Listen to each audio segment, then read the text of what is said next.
Hello student. हम इसमें करेंगे कक्षा 11वीं फिजिक्स के अध्याय 13 अणुगति सिद्धांत के बचे हुए प्रश्नों का हल।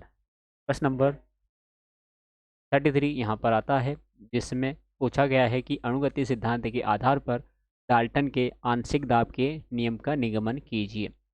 हमें अणुगति सिद्धांत का यूज़ करना है और इसके अनुसार हमें डाल्टन का जो आंशिक दाब का नियम इसने दिया था उसका निरूपण करना है। तो सबसे पहले हम ये जान लेते हैं कि इन्होंने आंशिक दाब में डाल्टन ने क्या नियम दिया था। तो इन्होंने नियम दिया था कि समान दाब पर यदि या हम ऐसी गैसों को मिश्रित करें जो परस्पर क्रिया नहीं करती है ना। जैसे कि ये पात्र है, इस पात्र में हमने अनेक गैसों को भरा है, लेकिन कंडीशन ये रखी है कि इन गैसों के जो कण हैं वो आपस में क्रिया नहीं करने चाहिए। यदि हमने ऐसे कण यहाँ पर भरे हैं गैसों के, और तो इस बर्तन में जितना भी दाब आरोपित होता है, यानी कि कुल दाब जो आरोपित होता है P, वो इन परस्पर जो गैसें हैं इनके द्वारा लगाए गए अपने अपने दाबों के योग के बराबर होता है। ये आंशिक दाब का नियम कहलाता है। तो नियम था। तो इस नियम का निगमन हमें करना है अणुगति सिद्धांत के आधार पर। तो अणुगति सिद्धांत का हम यहाँ यूज़ करते हैं। तो हम मानते हैं सबसे पहले कि माना कि हम वी आयतन का एक बंद बर्तन है, जैसा कि हमने यहाँ पर आपको बताया है। तो हम मानते हैं यहाँ पर, माना कि वी आयतन का एक बंद बर्तन है। इसमें शुरू में हमने क्या लिया, कोई गैस ली है, तो उस गैस को हम नाम देते हैं प्रथम गैस। इसमें प्रथम गैस के N1 अणु हैं। प्रथम गैस के कितने अणु हैं, इसमें N1 अणु हैं। और प्रत्येक अणु का द्रव्यमान M1 है। प्रत्येक अणु का द्रव्यमान M1 है। तब हम यहाँ पर इस N1 अणु के संबंध में बात करना चाह रहे हैं। तो अणुगति सिद्धांत से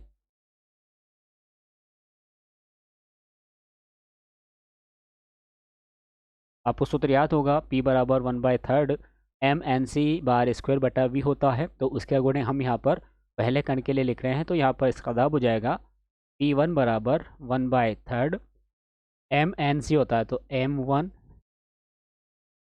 N1, N हमने कैपिटल लिया है तो N कैपिटल ले लेते हैं यहाँ पर, N1c/²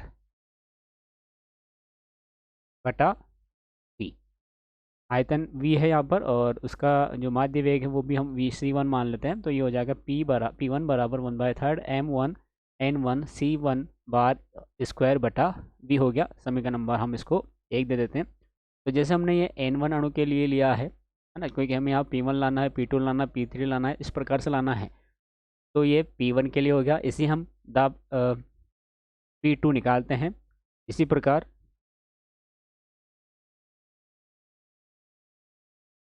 दूसरी गैस का दाब,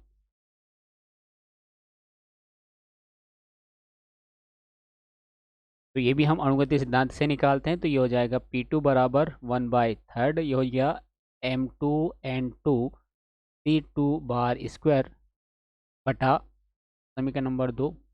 वैसे ही हम तीसरी गैस के लिए निकालते हैं। तीसरी गैस का दाब, ये भी हम इसी प्रकार से निकालेंगे। तो ये हो जाएगा P3 बराबर 1/3 M3N3C3/² बटा V। समीकरण नंबर 3 हम यहाँ दे देते हैं। अब हमने क्या किया, इन तीनों गैसों को इस बर्तन में मिला दिया। ठीक है, इस बर्तन में मिला दिया। हम इसको थोड़ा सा छोटा कर लेते हैं ताकि ये भी आपको यहाँ पर जो है दिखता रहे।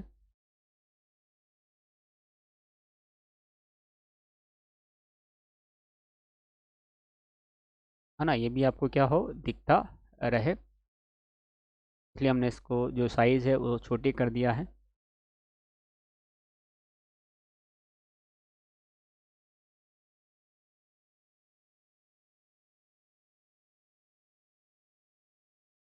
देखिए, ये एक समीकरण नंबर 1 हो गया, समीकरण 2 हो गया, समीकरण 3 हो गए। अब हमने क्या कर दिया, इन गैसों को आपस में मिला दिया।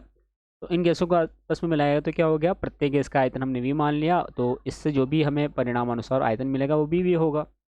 अब क्योंकि यहाँ पर जो हो रहे हैं इनके जो मोल है वो भी आपस में मिल रहे हैं, तो यहाँ पर जो कुल मोल हैं वो क्या हो जाएंगे, वो N1 plus N2 plus N3 इस प्रकार के दाब के तुल्य हो जाएगा। यदि सभी गैसें समान ताप पर मिश्रित की जाती हैं, हम यहाँ लिख लेते हैं, यदि इन गैसों को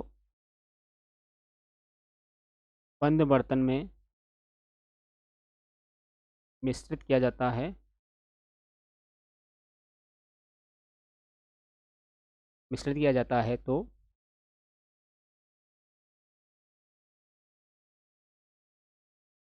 तो मिश्रण का आयतन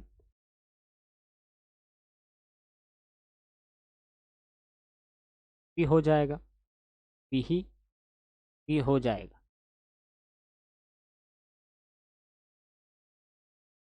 फिर हम लिखते हैं कि यदि गैसें समान ताप पर मिश्रित की जाती है,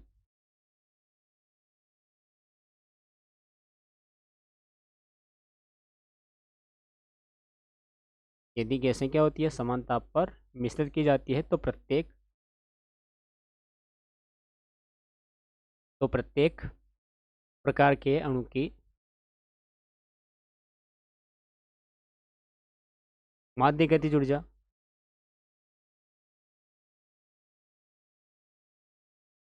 जब हम क्या कर रहे हैं कि इन सभी को एक ही ताप पर मिश्रित कर रहे हैं, तो इनकी जो माध्य गतिज ऊर्जा है वो भी सेम रहेगी, यानी कि क्या हो रहेगा, उसका सूत्र होता है E बराबर 1/2 mc²। तो पहले वाले कण के लिए क्या होगा, m1c1²। दूसरे के लिए क्या होगा, बार लगा देते हैं हम यहाँ, 1/2 m2c2 बार²। थर्ड के लिए क्या होगा, 1/2 m3c3 बार²। इसी प्रकार से होगा, है ना, ये हमने माना है। अब इस ई का जो मान है वो हम समीकरण नंबर 1 में पुट करना चाह रहे हैं। इसमें पुट करना चाह रहे हैं, समीकरण 1 में पुट करना चाह रहे हैं, तो हम इसको समीकरण नंबर 4 दे देते हैं। अब आप सोच रहे होंगे कि यहाँ पर 1/2 mc² होना चाहिए, तो देखिए यहाँ पर 1/2 तो नहीं है, लेकिन ये m और c² है, तो यहाँ 1/3 की जगह हमें क्या करना है, 1/2 भी बनाना है। 1/2 हमने एक न्यूमेरिकल एक ऐसा डेरिवेशन पहले भी किया था, जहाँ पर हमने इस 1/3 को 1/2 बनाया था।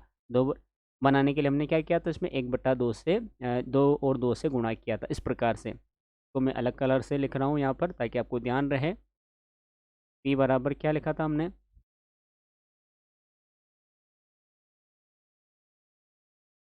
2 से इंटू 2 से भाग किया था, जो 2/3 इंटू क्या हो जाएगा, 1/2 mnc² बटा v। तो अब यहाँ पर क्या होगा, इस 1/2, इस m और इस c² की जगह हम क्या लिख देंगे, हम यहाँ पर ये e लिख देंगे। तो हम यहाँ लिखते हैं समीकरण 1 2 3 व 4 से,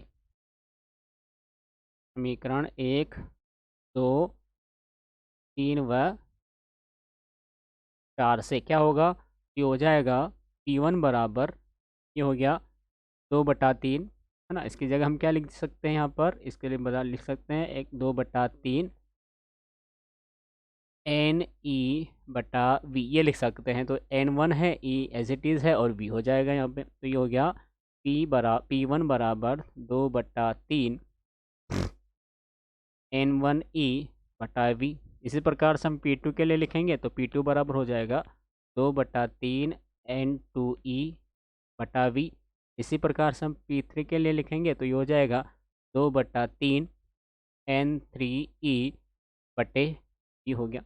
अब हमने क्या किया था कि इन सभी गैसों को इस बड़े बर्तन में मिलाया था, तो हम मानते हैं कि जो मिश्रित हो गई गैस है उसका तुल्य दाब जो है वो P है माना, या इस प्रकार से मिश्रित गैस का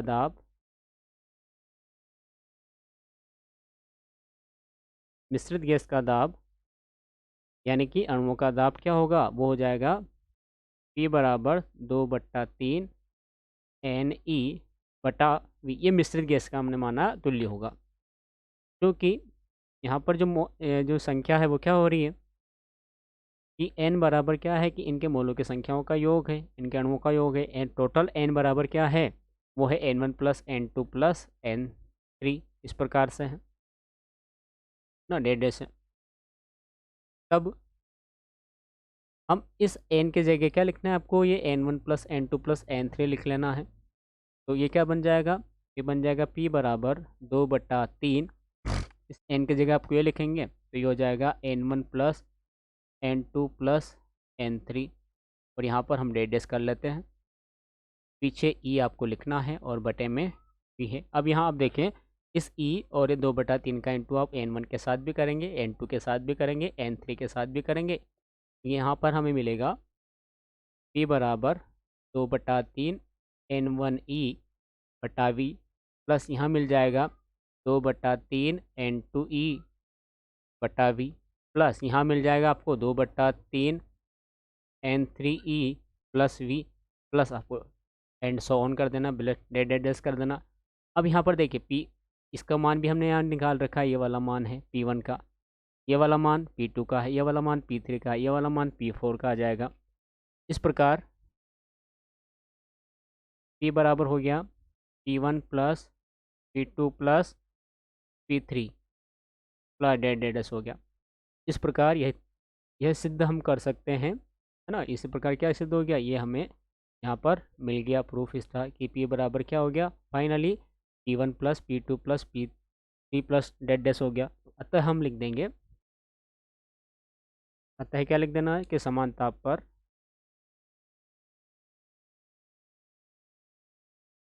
परस्पर क्रिया न करने वाली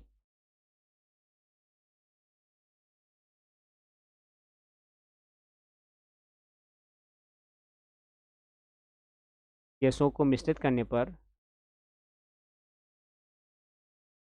यानी कि मिलाने पर, समान ताप पर परस्पर क्रिया न करने वाली गैसों को मिश्रित करने पर मिश्रण का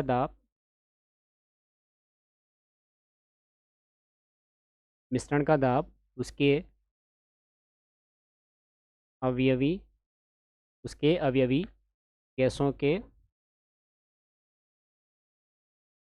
गैसों के दाब के योग के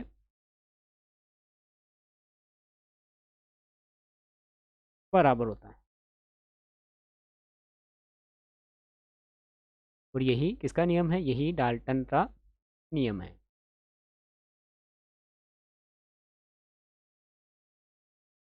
यही डाल्टन का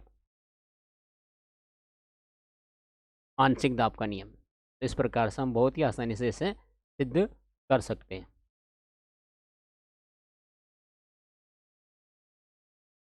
तो इस प्रकार इसे हम सिद्ध कर सकते हैं। उसके बाद हम अगला प्रश्न देखते हैं।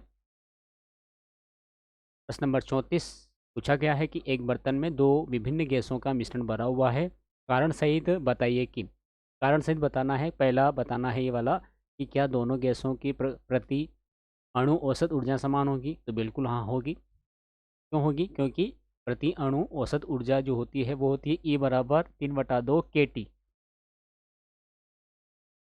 जहाँ ऊर्जा ताप T पर निर्भर करती है। किस पर निर्भर करती है, ताप T पर निर्भर करती है। दूसरा पूछा यहाँ पर कि क्या अणुओं के वर्ग माध्य मूल वेग समान होंगे। तो वर्ग माध्य मूल जो वेग है वो समान नहीं होंगे, है ना। ये समान क्यों नहीं होंगे, क्योंकि यह उस पर सी बराबर जो है, सी बार बराबर जो है यह 3RT/m, यानी कि ये सी पर, सी जो है अणुभार m पर और ताप T पर निर्भर करता है। इस कारण से जो इनके वर्गमान मूल है वो समान नहीं होंगे। थर्ड है कि क्या दाब समान होंगे। तो दाब के बारे में कुछ नहीं कहा जा सकता, क्योंकि गैसों के द्रव्यमान का उल्लेख नहीं है, इसमें गैसों के द्रव्यमान का उल्लेख नहीं किया गया है। इसके बाद अगला प्रश्न, प्रश्न नंबर 35, ऊर्जा के समविभाजन का नियम लिखिए। समविभाजन का नियम हमें लिखना है। तो इस नियम के अनुसार किसी निकाय के तापीय संतुलन की स्थिति में ऊर्जा समान रूप से सभी संभव ऊर्जा रूपों में विभाजित होती है, अर्थात प्रत्येक स्थानांतरण एवं घूर्णी गति स्वतंत्र कोटि से संबंधित ऊर्जा का मान 1/2 kT होता है। ये ऊर्जा के समविभाजन नियम है, यानी कि ऊर्जा का बंटवारा किस प्रकार से होता है, ये इस नियम में दिखाया गया है, बताया गया है। अगला प्रश्न है, स्वतंत्रता की कोटियाँ किसे कहते हैं? डिग्रीज ऑफ फ्रीडम से हमें क्या समझ में मिलता है? तो इसका उत्तर हम इस प्रकार से देंगे। किसी गतिक निकाय की स्थिति और उसके कणों के अभिविन्यास को पूर्ण करने के लिए या प्रदर्शित करने के लिए एक निर्देशांकों की कुल संख्या को स्वतंत्रता की कोटि डिग्रीज ऑफ फ्रीडम कहा जाता है या कहते हैं। यदि कोई कण एक सीधी रेखा में गति कर रहा है तो इस कण की स्वतंत्रता की कोटि 1 होती है।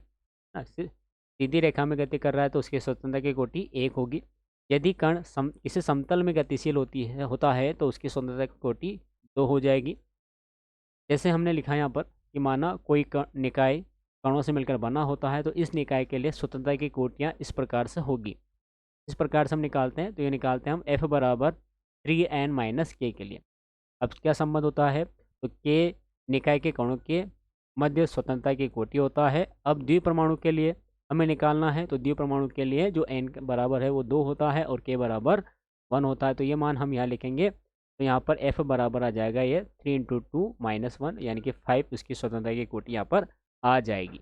इसके बाद प्रश्न नंबर 37 देखते हैं। प्रश्न नंबर 37 क्या दिया गया है? यहाँ बोला गया है कि एक परमाणु गैस के लिए गैसों की विशिष्ट ऊष्माओं का अनुपात ज्ञात कीजिए। विशिष्ट ऊष्माओं का अनुपात ज्ञात करना है। विशिष्ट ऊष्माओं का अनुपात क्या अनुपात, यानी कि पहले तो हमें Cp और Cv इन दोनों में अनुपात निकालना है, यानी कि Cp अनुपात Cv हमें निकालना है। यहाँ पर किस प्रकार से निकालेंगे? तो यह स्थिर दाब पर विशिष्ट ऊष्मा और यह स्थिर आयतन पर विशिष्ट ऊष्मा, ये मान निकालने। तो देखिए, हम जानते हैं कि एक परमाणु गैस है, जैसे कि हीलियम हो गया, आर्गन हो गया, इन सभी की जो स्वतंत्रता की कोटि होती है वो 3 होती है। और ऊर्जा के समविभाजन नियम के अनुसार प्रत्येक स्वतंत्रता की कोटि से संबंध जो ऊर्जा होती है उसका मान हम कैसे निकालते हैं?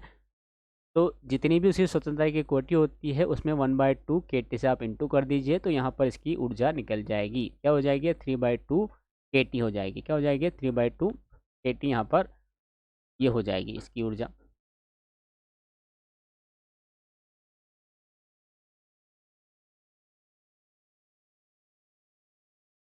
तो यहाँ पर एक मोल से संबंधित हो रही, यदि है ना, क्या हो गया है? एक मोल से संबंधित हो गया यहाँ पर। यदि यहाँ पर मोलों की संख्या n आ जाए तो क्या लिखेंगे हम? यदि इसको हम u से डिनोट कर देंगे, यदि गैस के मोलों की संख्या n हो, यदि गैस के मोल n हो तो ऊर्जा E बराबर क्या हो जाएगी? तो ऊर्जा ऊर्जा को हम u से डिनोट कर देते हैं, है ना। u बराबर क्या हो जाएगी? ये हो जाएगी 3/2 n/kT। 3/2 n/kT। समीकरण नंबर 1 हम इसे दे देते हैं। हमें पता है कि चूंकि बोल्ट्जमैन नियतांक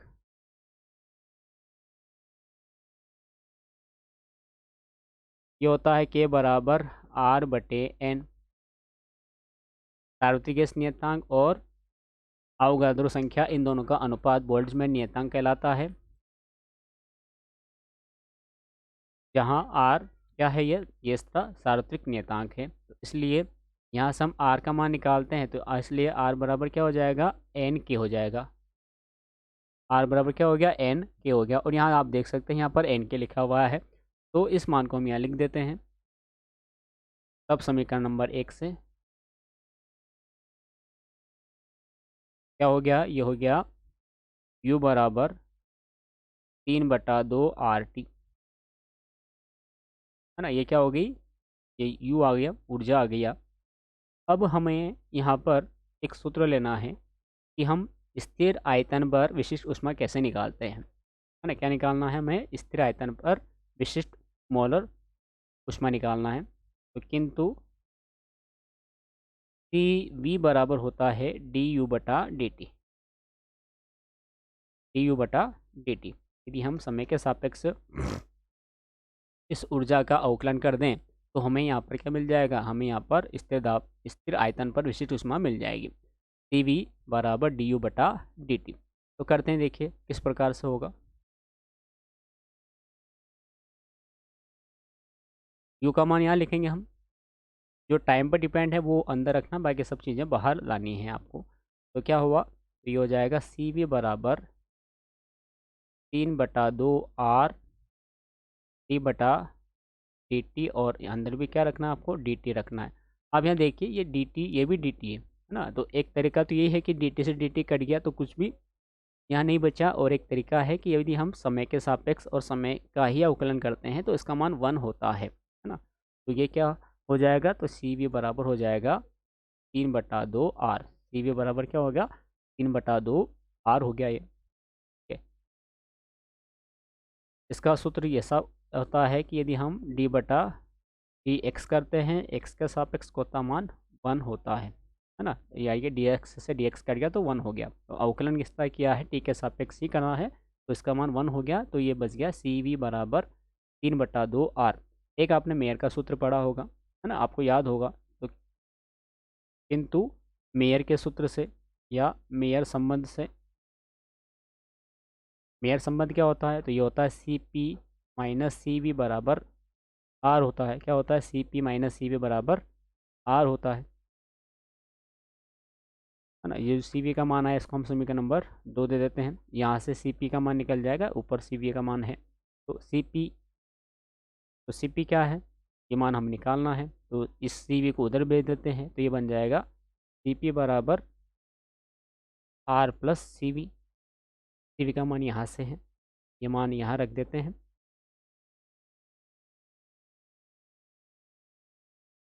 तो हमें मिल जाएगा यहाँ पर सी पी बराबर आर एज इट इज़ है,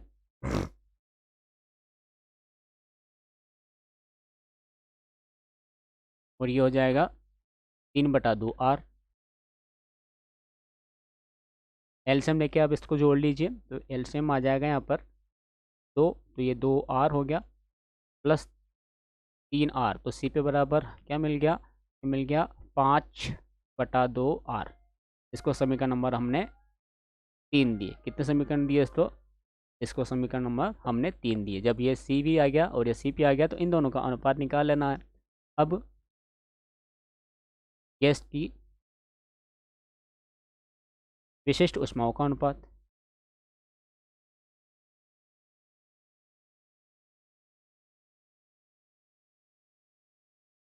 अनुपात निकालने के लिए हमें क्या करना है, समीकरण नंबर 2 में समीकरण नंबर 3 से भाग दे देना है। अनुपात समीकरण 2 व 3 से, 2 व 3 का हमें क्या करना है, समीकरण 2 में हमें समीकरण नंबर 3 से डिवाइड कर देना है। इस प्रकार से LHS LHS में होगा, RHS RHS में होगा। तो आप देखिए यहाँ पर हमें अनुपात निकालना है, तो देखिए 2 व 3 से हमें क्या करना, अनुपात निकालना है। तो सी पी बटा सी वी कर लेते हैं यहाँ पर। तो सी पी बटा सी वी, सी पी ऊपर लिखा है तो यही ऊपर लिखना आपको। ये हो गया 5/2 R बटे, फिर सी वी लिखना है जो कि है 3/2 R, 3/2 R का आप क्रॉस मल्टीप्लिकेशन उलट गुणित करेंगे, इस प्रकार से होगा, इस प्रकार से होगा। सी पी बटा सी वी बराबर 5/2 R इंटू आर बटे में है, तो इस प्रकार से हो जाएगा 2/3, और ये आर यहाँ रहेगा। इस आर से ये आर कैंसिल हो गया, 2 से ये 2 कैंसिल हो गया। तो ये आपको क्या मिला यहाँ पे, ये मिला 5/3 मिला। क्या मिला, 5/3 मिला। तो अतः सी पी अनुपात सी भी बराबर आ गया 5/3। ये इसके आंसर है। बहुत सारी बुक में इसको डिवाइडेशन करके भी बता रखा है कि सी पी अनुपात सी वी कितना मिलता है। तो ये भी आप ध्यान रखें कि इस प्रकार से भी निकाल सकते हैं कि सी पी बटा सी वी आपको क्या करना, 5 में 3 से डिवाइडेशन कर देना है। 5 में 3 से क्या करना है, डिवाइडेशन कर देना, तो आपको 1.67 इसका आंसर मिल जाएगा। तो ये वाला आंसर भी सही है 5/3, और ये वाला आंसर भी सही रहता है। उसके बाद हम अगला प्रश्न कर लेते हैं यहाँ पर। अभी आया है द्विपरमाणु के लिए, तो ये भी आपको सेम एज इट इज़ इसी प्रकार से करना है जैसा कि हमने अभी हल किया है। खाली यहाँ पर यह अंतर होगा, ये द्विपरमाणु है, वहाँ पर एक परमाणु का है ना। तो द्विपरमाणु गैसों की विशिष्ट ऊष्माओं का अनुपात ज्ञात कीजिए। तो यहाँ पर द्विपरमाणु है, तो द्विपरमाणु गैसें कौन कौन सी है, जैसे कि हाइड्रोजन, ऑक्सीजन इत्यादि की स्वतंत्र कोटियाँ 5 होती हैं। किंतु समविभाजन नियम के अनुसार प्रत्येक स्वतंत्र कोटि से संबंध ऊर्जा कितनी हो जाएगी, तो जितनी स्वतंत्र कोटि होती है उसमें 1/2 KT से आप इंटू कर दीजिए, तो ऊर्जा U बराबर आ जाएगी 5/2 KT, है ना। क्या आ गई, फिर एन मोल गैस ले लेंगे हम यहाँ पर, क्या लेना है, एन मोल गैस लेना है। तो चूंकि एन मोल गैस के लिए ऊर्जा, तो एन मोल गैस के लिए ऊर्जा जो है ये आ जाएगी यू बराबर, इसमें एन का इंटू कर दीजिए तो 5/2 एन के टी हो जाएगा, समीकरण नंबर 1 दे देंगे। फिर यहाँ पर बोल्ट्जमैन नियतांक से, बोल्ट्जमैन नियतांक से, बोल्ट्जमैन नियतांक क्या कहता है, तो ये कहता है के बराबर T/N, तो यहाँ से R/N है ना, के बराबर क्या है, R/N है, तो क्या कहता है R/N, आप यहाँ पे क्रॉस मल्टीप्लिकेशन कर लीजिए, तो के एन बराबर हो जाएगा या एन के बराबर हो जाएगा R, समीकरण नंबर 1 से। इस एन के जगह, एन के की जगह आपको क्या लिख देना है, R लिख देना है, तो U बराबर हो जाएगा 5/2 RT, 5/2 RT। अब इसका जब U आ गया RT के सापेक्ष में, यानी टी में आ गया, R में आ गया ये, तो अब यहाँ पे आपको अवकलन कर देना है, क्या करना है, अवकलन। जैसे ध्यान नहीं रहेगा तो आप यहाँ पर क्या करेंगे, सिंपली लिख देंगे सूत्र कि चूँकि सी वी बराबर क्या होता है, DU/dt होता है। U का मान आप लिख देंगे, कैसे लिखेंगे, टी की संख्या अंदर रखनी है, यानी कि 5/2 R बाहर हो जाएगा, D/dt, और यहाँ पे टी ऊपर भी dt है नीचे भी dt है, dt से dt कट गया या अवकलन कर दिया, जैसा भी आप समझना चाहें उस प्रकार से यहाँ याद रख सकते हैं। तो सी वी बराबर क्या मिल गया आपको, यहाँ पे मिल गया 5/2 R मिल गया, समीकरण नंबर 2 दे देंगे। इसके बाद आप क्या करेंगे, इसके बाद आप मेयर का संबंध, जो संबंध है वो यहाँ पर लगाएंगे, मेयर के संबंध से, मेयर के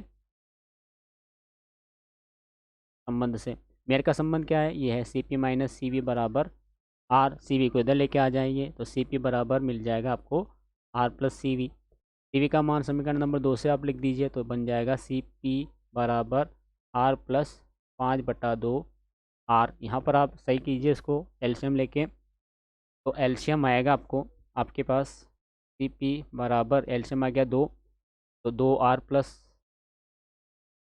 5R हो गया, तो यहाँ पर सी पी बराबर आ गया 5 और 2 7R/2, समीकरण नंबर हो गया 3। तो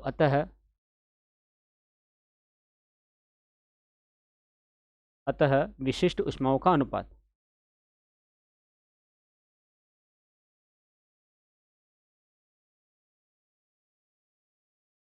यानी कि कैसे निकालेंगे, समीकरण 2 और 3 से, कैसे निकालना है, 2 और 3 से निकालना है। हम क्या करेंगे, सी पी बटा सी वी कर देंगे, यानी कि इधर क्या हो गया, इधर भी हो गया 7R/2 बटा, ये इसका मान है 5R/2। अब आप यहाँ देख सकते हैं, एक तरीका यह 2 से 2 कट गया, R से R कट गया, क्या बच गया 7/5 बच गया, तो सी पी बटा सी वी बराबर आ गया 7/5, यानी कि इन दोनों का जो अनुपात आया है वो आ गया 7:5, या आप डिवाइडेशन में लिखें तो सी पी बटा सी वी भाग देने के बाद आपको यहाँ पर मिल जाएगा 1/40, ये आंसर मिल जाएंगे। यदि आप इन अनुपात को कोई नाम देना चाहें तो नाम दे सकते हैं, है ना, अल्फा बीटा गामा, इस प्रकार से यहाँ पर नाम दे सकते हैं, तो ये इसका आंसर है। इस प्रकार से जो लास्ट क्वेश्चन इस पार्ट का, ये भी सेम इसी प्रकार से पूछा गया है, परमाणु गैसों की विशिष्ट ऊष्माओं का अनुपात ज्ञात कीजिए, तो ये भी आपको इसी प्रकार से करना है। तो मैं आप यहाँ पर इसको बहुत शॉर्ट में करवा रहा हूँ, आप पुराने जो 2 क्वेश्चन थे उनके अकॉर्डिंग यहाँ पर इसको थोड़ा बड़ा चढ़ा लेना। तो क्या करना है, सबसे पहले त्रि के लिए लिखना, आपको त्रि के लिए जो स्वतंत्रता की कोटि होती है वो 6 होती है, जब 6 हो गई तो ऊर्जा इससे संबंध हो गई 6 × 1/2 KT, तो ये हो गया 6/2 KT, या फिर इसे आप लिख सकते हैं 3 KT हो गया। एन मोल के लिए क्या हो जाएगा, एन मोल के लिए हो जाएगा U बराबर 3 NKT, इस एन के की जगह आपको क्या लिखना है, आर लिख देना है बोल्ड में नियतांक से, तो यू बराबर मिल जाएगा 3RT। इसको आप समीकरण नंबर 1 दे देंगे।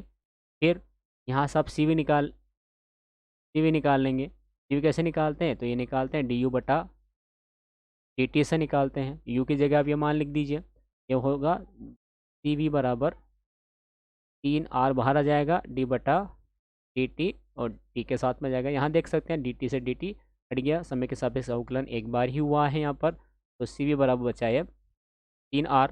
इसको हम समीकरण नंबर 2 दे देंगे। उसके बाद फिर हम मेयर का समीकरण निकालेंगे, है ना। क्या निकालना है, मेयर के संबंध से। क्या निकालना है हमें, मेयर के संबंध से। मेयर का संबंध क्या है, तो मेयर का संबंध है C P minus C V बराबर आर। सी पी का मान निकालना है तो ये हो जाएगा R plus C V. C V का मान आपने यहाँ निकाल लिया है समीकरण नंबर 2 में, तो ये हो गया सी पी बराबर R plus 3R। C P बराबर आर प्लस 3R हो गया। आर और 3R को आप जोड़ेंगे तो सी पी बराबर हो जाएगा 4R। समीकरण नंबर इसको 3 दे देंगे। अब यहाँ पर आप क्या निकालना है, हमें विशिष्ट गैसों का अनुपात निकालना है। तो अतः अनुपात क्या हो जाएगा, अतः अभिष्ट अनुपात। तो समीकरण 3 में आप समीकरण 2 से भाग कर दीजिए, तो सी पी बटा सी वी तो यहाँ आपको मिल जाएगा, यहाँ पर 4R बटे 3R मिल जाएगा। आर से आर यहाँ पर कैंसिल हो जाएगा। सी पी बटा सी वी बराबर हो जाएगा 4/3। अनुपात में लिखना चाहें या इसका मान भी लिखना चाहें तो इसका मान यहाँ से क्या आ जाएगा, 1.33 इसका मान आ जाएगा। यदि आप अनुपात में लिखना चाहें तो सी पी अनुपात सी वी बराबर आ जाएगा 4/3। तो इस प्रकार से यहाँ पर इसके जितने भी जो न्यूमेरिकल या डेरिवेटिव जो लॉन्ग टाइप क्वेश्चन थे वो यहाँ पर कंप्लीट हो जाते हैं, और इनकी आपको अच्छे से प्रैक्टिस करना है।